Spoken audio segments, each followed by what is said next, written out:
Arrête-toi une seconde et écoute attentivement. Ésaïe 48, 17. Ce n'est pas seulement un beau verset, c'est une carte spirituelle de prospérité que presque personne n'applique de la bonne manière.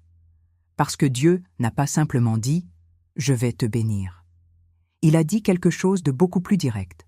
« Je t'enseigne ce qui t'est utile et je te guide dans le chemin que tu dois suivre. » Maintenant, réfléchis avec moi. Combien de fois as-tu prié pour la provision? Mais tu as continué à marcher sur des chemins qui ne font que drainer tes forces, ton temps et ta paix. Et alors, arrive la culpabilité, arrive le doute. Est-ce que Dieu m'a oublié? Non, ce qui manque peut-être, c'est la foi, c'est l'alignement. Dans les 20 prochaines minutes, tu vas découvrir le principe spirituel de la Bible qui transforme la prière sans résultat en direction pratique et la direction pratique en récolte réelle. Même si aujourd'hui tu es fatigué, avec les factures qui serrent et cette sensation de travailler beaucoup et d'avancer peu, tu n'auras pas besoin de formules étranges. Tu n'auras pas besoin de rituels qui blessent ta foi. Tu auras besoin de quelque chose que la Bible a toujours enseigné. Paroles qui se manifestent, plus décision, plus mouvement. Imagine Florence Scovel Shinn à une époque où les gens couraient après la sécurité comme on court après le vent. Et elle, avec la Bible ouverte, insistait sur une vérité simple et révérencieuse.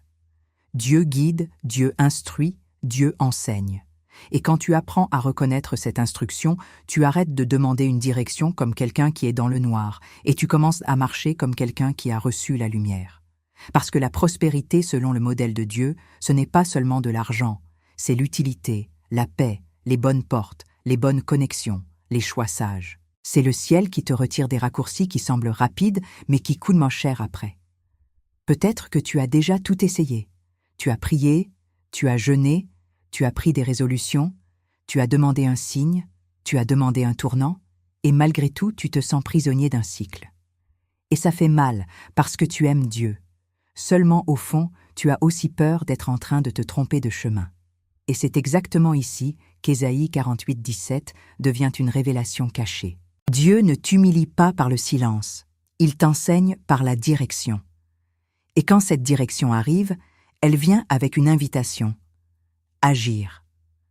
Parce que la foi sans action n'est qu'une belle intention, mais la foi avec l'action devient un pont vers la promesse.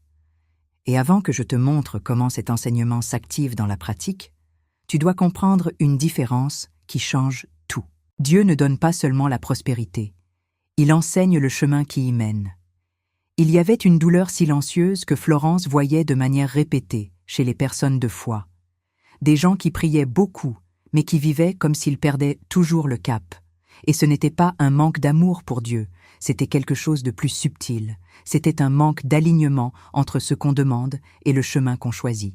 Parce que la Bible n'a jamais présenté la prospérité comme une loterie spirituelle. Elle l'a toujours présentée comme direction plus obéissance, plus récolte. Florence enseignait d'une façon très humaine, presque comme une amie de prière. Dieu n'est pas confusion, Dieu est ordre. Et c'est exactement pour cela qu'Ésaïe 48, 17 est si puissant. Regarde la séquence. Dieu dit qu'il enseigne ce qui est utile et ensuite dit qu'il guide par le chemin. Remarque bien, d'abord il ajuste ton esprit et ton discernement, ensuite il ajuste tes pas. C'est profondément biblique. Les proverbes avertissaient déjà que la sagesse est un trésor pratique, pas un ornement. Le Seigneur donne la sagesse, et cette sagesse protège le chemin. Et Jésus, dans les évangiles, le vivait en permanence. Il ne parlait pas seulement du royaume, il marchait dans des décisions alignées avec le Père. Alors voici le principe central que Florence soulignait, toujours connecté aux Écritures. La prospérité ne commence pas dans le portefeuille, elle commence dans la direction. Et la direction commence quand tu apprends à poser la bonne question. Beaucoup de gens demandent « Dieu, donne-moi davantage ». Mais Ésaïe 48, 17 suggère une autre question. « Dieu, enseigne-moi ce qui est utile maintenant ». Parce que parfois, ce qui bloque la bénédiction, ce n'est pas le manque de prière, c'est l'excès de mauvais chemins en même temps. Tu essaies de plaire à tout le monde, tu essaies de courir dans toutes les directions, tu essaies d'attraper n'importe quelle opportunité par peur, Et le résultat, c'est la fatigue, l'anxiété et la pénurie émotionnelle. Et quand l'âme entre en pénurie, toute la vie semble suivre. Florence appelait cela, avec révérence, une loi spirituelle simple. Quand l'esprit s'aligne à la parole, les pas s'alignent au chemin. Et ici entre quelque chose que la Bible rend très clair. Le pouvoir de la parole. Proverbe 18-21 dit que la vie et la mort sont au pouvoir de la langue. C'est-à-dire que quand tu vis en répétant « il n'y a rien à faire, je n'y arrive jamais, ça tourne toujours mal », tu peux continuer à aller à l'église, mais tes paroles sèment le contraire de la promesse. Et la loi biblique de la semence ne se trompe pas. Tu récoltes ce que tu plantes par les paroles et par les attitudes. Maintenant, je dois démonter 3 idées que beaucoup de gens portent sans s'en rendre compte et qui bloquent Ésaïe 48-17 dans la pratique. La première, c'est « si Dieu veut, il le fait, et moi, j'attends simplement ». Mais Dieu, dans Ésaïe 48-17, n'a pas dit « je fais tout sans toi ». Il a dit « je t'enseigne et je te guide ». Il te guide pourquoi? Pour que tu marches. Cela dialogue directement avec Jacques. La foi sans les œuvres est morte. La vraie foi ne te laisse pas immobile, elle te met en mouvement avec sagesse. La deuxième idée, c'est « la prospérité, c'est une affaire de gens cupides ». Mais la Bible n'appelle pas la provision cupidité. Elle l'appelle soin de père et capacité de faire le bien. Quand Dieu t'enseigne ce qui est utile, il te prépare à administrer, à servir, à construire, à honorer tes engagements, à avoir la paix. La prospérité divine, ce n'est pas l'ostentation, c'est la stabilité avec un but. Et la troisième idée, c'est « je n'agirai que quand je sentirai la certitude ». Mais bien souvent, la certitude arrive après le premier pas. Dieu guide pendant que tu marches. C'est comme la lumière sur le sentier. Elle s'allume pour le prochain tronçon, pas pour les 10 prochaines années. Jésus l'a enseigné quand il a parlé de demander, chercher et frapper. Il y a du mouvement là-dedans. Ce n'est pas seulement demander, c'est chercher, c'est frapper. Maintenant, fais bien attention. Ésaïe 48-17 dit aussi « ce qui t'est utile ». Et c'est un détail qui change tout, parce que toute opportunité n'est pas utile, tout oui n'est pas utile, tout travail, tout partenariat, tout chemin qui semble bon n'est pas utile. Et Dieu ne te guide pas vers ce qui te détruit de l'intérieur. Il te guide vers ce qui édifie, même si au début cela semble plus simple, plus humble, plus discret. Et ici, entre un point que Florence disait avec beaucoup de force. Le ciel répond quand tu arrêtes de confondre désir et direction. Tu peux désirer la prospérité, mais si tu n'acceptes pas d'être guidé, tu deviens une personne qui demande la pluie et qui court loin du toit. Tu demandes la provision et tu continues à gaspiller de l'énergie avec des choses que Dieu a déjà essayé de t'enlever.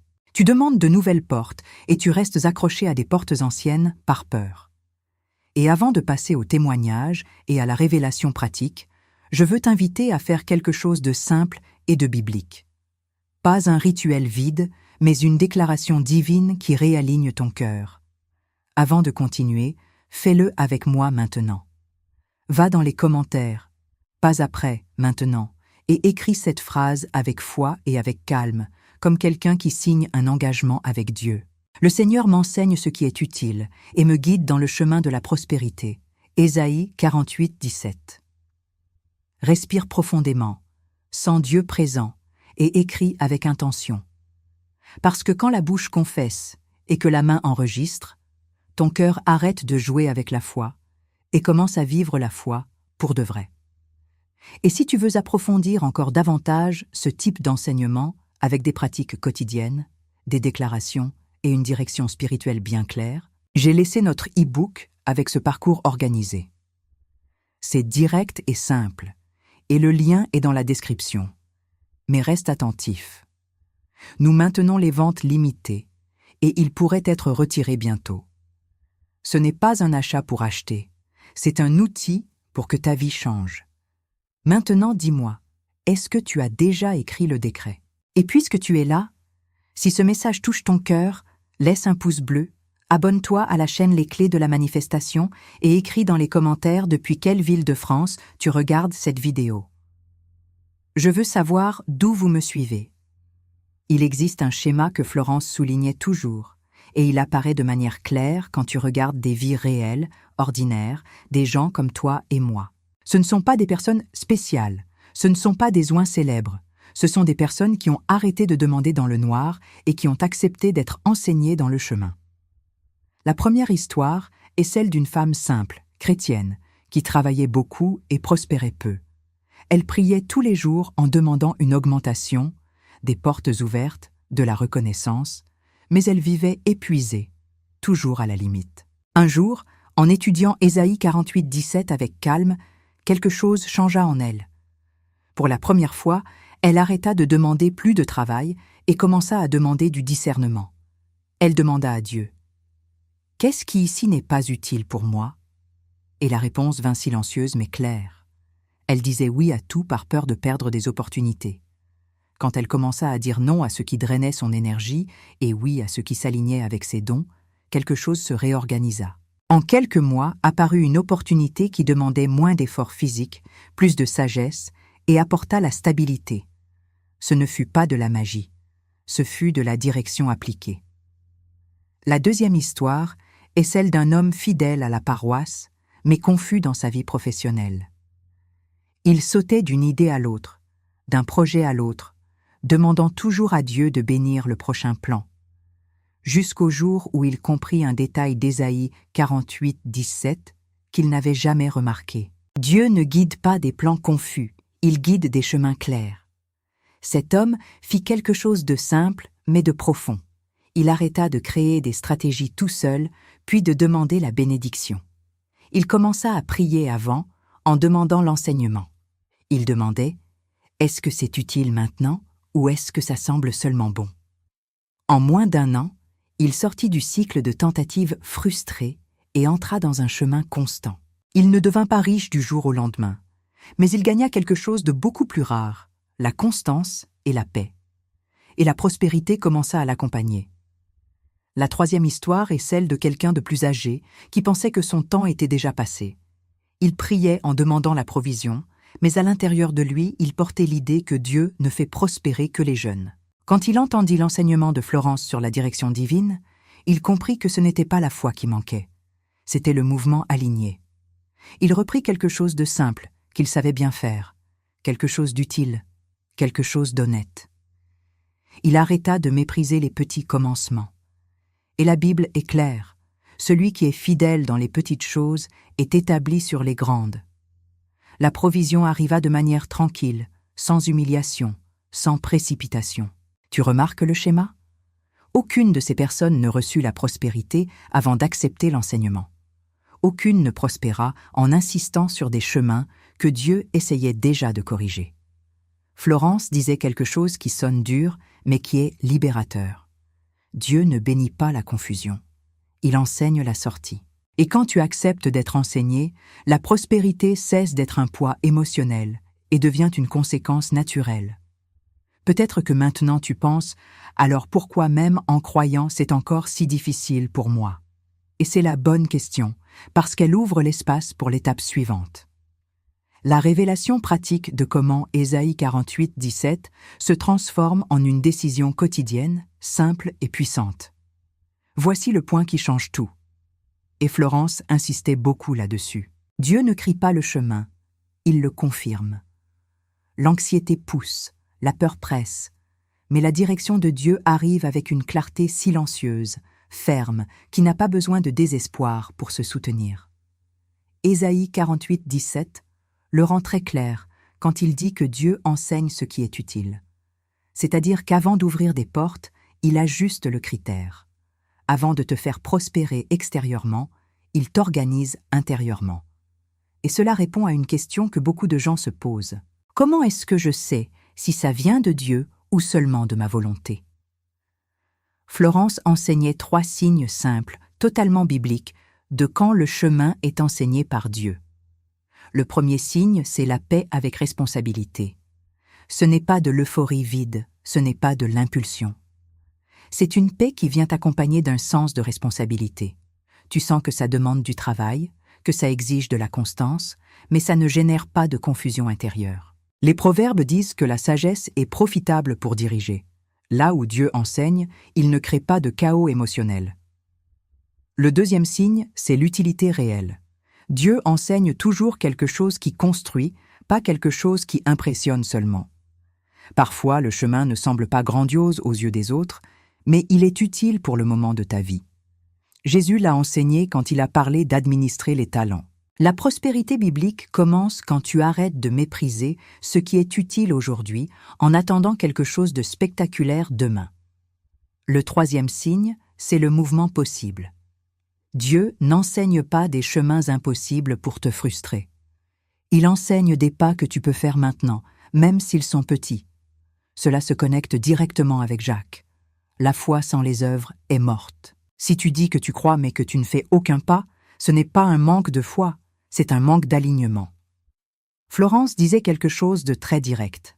Quand Dieu enseigne, il attend une obéissance simple, pas une obéissance religieuse lourde, mais une obéissance pratique, ajuster un choix, clore un cycle, organiser un domaine, revenir à quelque chose que tu avais abandonné. La prospérité commence comme ça. Et ici, il y a une erreur courante qui bloque Ésaïe 48, 17. Essayez d'utiliser Dieu uniquement comme confirmateur de décisions déjà prises. Tu décides par peur, par précipitation, par comparaison, et ensuite tu demandes à Dieu de bénir. Mais le verset dit le contraire. Dieu enseigne d'abord, puis guide. La bénédiction accompagne la direction, elle ne remplace pas la direction. Peut-être que maintenant tu remarques quelque chose d'important. Dieu t'enseigne déjà depuis un moment. À travers des malaises, des fatigues, des portes qui ne tiennent pas, des inquiétudes qui ne passent pas. Ce n'est pas une punition, c'est un enseignement. C'est le Père qui dit « Ce chemin n'est pas utile pour toi ». Et quand tu acceptes cet enseignement, quelque chose change. Tu arrêtes de lutter contre Dieu et tu commences à marcher avec lui. Et quand cela arrive, la prospérité cesse d'être quelque chose de lointain et devient un processus continu, construit pas à pas. Maintenant vient le tournant pratique, sans exagération, sans mysticisme, sans poids religieux. Florence était très claire. Quand Dieu enseigne le chemin, il attend de la coopération, pas de l'anxiété, de la coopération. Et cette coopération commence avec la bonne parole et l'action cohérente. D'abord, la déclaration divine ne sert pas à forcer quoi que ce soit. Elle sert à t'aligner à ce que la Bible a déjà affirmé. Ésaïe 48, 17 ne promet pas la confusion. Il promet l'enseignement et la direction.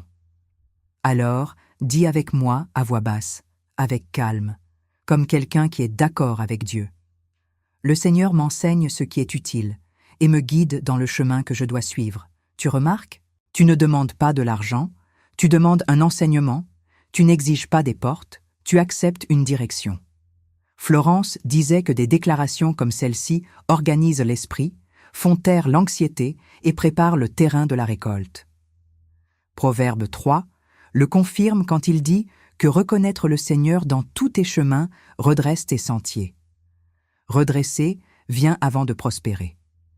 Maintenant l'action quotidienne, simple et puissante. Aujourd'hui, choisis un ajustement concret qui corresponde à cette déclaration. Un seul, pas 10. Ça peut être mettre fin à une habitude qui draine ton temps et ton énergie, organiser un domaine négligé, étudier quelque chose d'utile pour la prochaine étape, dire non à une proposition qui semble bonne mais qui n'apporte pas la paix, dire oui à quelque chose de petit que tu remets à plus tard par peur. C'est la foi en mouvement. C'est la coopération avec l'enseignement de Dieu. Et voici un test biblique que Florence utilisait.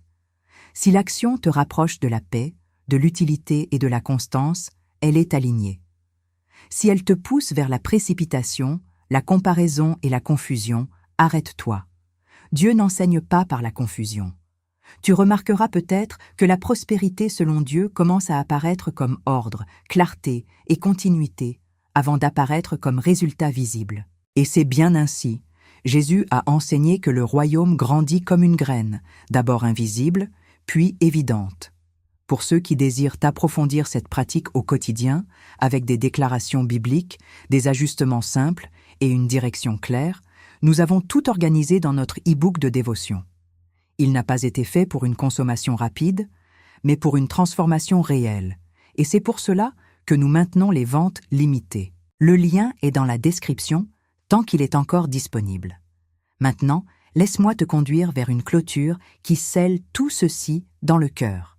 Non pas comme une promesse vide, mais comme une décision consciente. Maintenant, je veux parler directement avec toi. Pas avec ta précipitation, pas avec ta peur, mais avec ton cœur. Peut-être que la plus grande douleur que tu portes aujourd'hui, ce n'est pas le manque d'argent, ni le manque d'opportunités. C'est la sensation silencieuse de faire trop d'efforts pour récolter trop peu. Tu regardes en arrière et tu penses « j'ai essayé, j'ai prié, j'ai fait confiance ». Et malgré tout, il semble que le chemin ne se stabilise jamais. Ésaïe 48, 17 répond à cette douleur de manière très délicate. Dieu ne dit pas que tu as tout raté. Il dit qu'il est encore en train de t'enseigner. Et l'enseignement, ce n'est pas du rejet. L'enseignement, c'est du soin. Florence disait que bien souvent, Dieu retient la prospérité, non pas pour punir, mais pour te protéger de récolter quelque chose que tu ne saurais pas encore soutenir. Parce que la prospérité sans direction devient une anxiété plus grande. L'argent sans clarté devient perte. Une porte ouverte sans préparation devient chute. Peut-être que tu te trouves exactement à ce point du parcours, pas en retard, en préparation. Tu ne t'en rends pas compte, mais tu as déjà beaucoup changé. Ta conscience est plus sensible. Tu n'acceptes plus n'importe quoi, tu ne te sens plus en paix là où avant tu te forçais à rester. Ce n'est pas un recul, c'est une maturation spirituelle. La Bible appelle cela le discernement. Et laisse-moi te dire quelque chose avec vérité et respect. Dieu ne gaspille pas les processus. Rien de ce que tu as vécu n'a été en vain. Aucune prière n'est tombée dans le vide. Ce qu'il fait maintenant, c'est remplacer l'effort aveugle par la direction claire. Quand Ésaïe écrit que Dieu enseigne ce qui est utile, il parle d'un père qui veut épargner à ses enfants l'usure inutile, des choix qui semblent urgents mais qui ne sont pas sages, des chemins qui brillent à l'extérieur mais qui coûtent cher à l'intérieur. Et quand tu acceptes cet enseignement, quelque chose de très profond se produit. Tu arrêtes de te comparer, tu arrêtes de courir après, tu arrêtes d'implorer la validation et tu commences à marcher avec dignité spirituelle. Cela change tout. Parce que celui qui marche avec direction n'a pas besoin de se presser. Celui qui marche avec direction n'accepte pas n'importe quelle miette. Celui qui marche avec direction sait attendre sans se paralyser. Peut-être qu'aujourd'hui, Dieu ne dit pas cours. Peut-être qu'il dit « apprends de moi ». Et celui qui apprend de Dieu prospère non seulement financièrement, mais en paix, en stabilité, en choix justes et en vie organisée. C'est la prospérité biblique, c'est l'héritage. Avant que tu quittes cette vidéo, je dois te rappeler quelque chose d'essentiel. Dieu n'est pas distant de ta vie. Il est impliqué dans ton chemin. Ésaïe 48, 17 ne finit pas avec une promesse vide, il finit avec une direction vivante. Dieu enseigne, Dieu guide. Et quand tu acceptes cet enseignement, tu ne marches plus égaré, ni à la dérive, ni en dépendant de la chance. Tu marches avec clarté spirituelle. Tu n'as pas besoin de tout comprendre aujourd'hui. Tu n'as pas besoin de voir tout l'avenir maintenant. Tu as seulement besoin de faire le prochain pas utile, celui que Dieu a déjà commencé à te montrer. Rappelle-toi, la prospérité biblique, ce n'est pas courir plus vite, c'est marcher droit. Ce n'est pas la force excessive, c'est l'alignement. Si tu es arrivé jusqu'ici, ce n'est pas par hasard. Dieu t'appelle à une foi plus mature, une foi qui prie, qui déclare et qui agit. Une foi qui fait confiance au ciel, mais qui ne fuit pas la responsabilité sur terre. Instruction finale de foi. Demain, avant de commencer ta journée, dis dans une prière simple « Seigneur, enseigne-moi ce qui est utile aujourd'hui et guide mes pas. » Après cela, agis selon la paix qui viendra. Petit pas, direction claire. Et si tu sens que tu as besoin de marcher avec constance, pas seulement avec une inspiration passagère, nous avons préparé un e-book de dévotion exactement pour cela, t'aider à aligner esprit, parole et action tous les jours. Il est disponible pour un temps limité et le lien est dans la description tant qu'il est encore en ligne. Enfin, je déclare sur toi avec révérence et sur la base de la parole. Que le Seigneur t'enseigne ce qui est utile, qu'il redresse tes chemins, que la prospérité vienne comme conséquence de l'alignement et que tu marches avec paix, dignité et direction. Tu ne marches pas seul, tu ne marches pas sans but. Dieu est en train de te guider.